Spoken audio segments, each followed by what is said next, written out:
Access to telecommunication, which is equivalent to access to knowledge, went from 3% to 150%. Access to electricity and water more than double. GDP per capita went from $700 to today $3,500. And inflation, which is the worst tax one can impose on citizens, came down from 30% to 2.5% on average. So economic and individual freedom works, and it works when it's applied consistently. Unfortunately, like everything else in life, if we don't keep moving, we fall behind. For a country and for an organization to keep moving, it needs a strong, decisive leadership. Good leaders successfully overcome their own mistakes.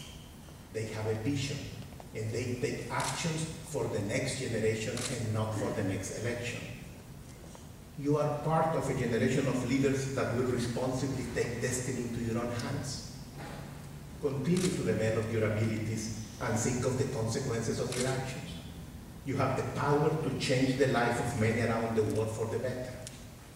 One school can bring hope and education to a village. One road can bring easier access to hospitals and safe lives in a city. One pipeline can bring water to thousands and better quality of life.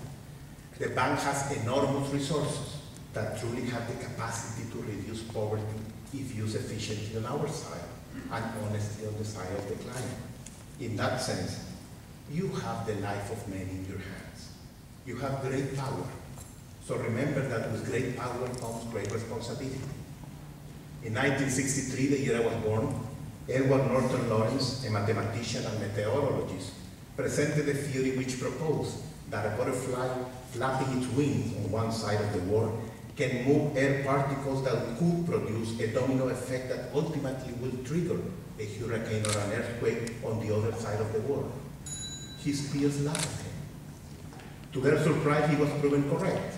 It is called the chaos theory, a field of study in mathematics, physics, economics, and philosophy, studying the behavior of dynamical systems that are highly sensitive to initial conditions, more commonly known as the butterfly effect. One person can affect the lives of many others for generations to come through their actions, no matter how remote they might seem. As I thank you and wish you well, I think of the hands I have held, of the vast lands I have flown over, the dust I practically ate while visiting remarkable projects. I remember each smile I have received as a gift, especially from children. These are the memories I take with me, the memories that will continue to shape my life and my future. All of us in the bank can be proud of the results we have achieved over the last 4 years. I, for example, have lost 70 pounds.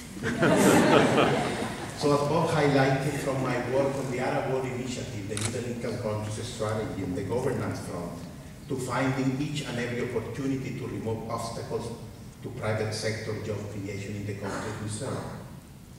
A heartfelt appreciation to those that have provided support, encouragement, and inspiration, including leaders and common people from the countries we work with, country managers, country directors, staff in the field, and the vice presidents with whom I have worked closer.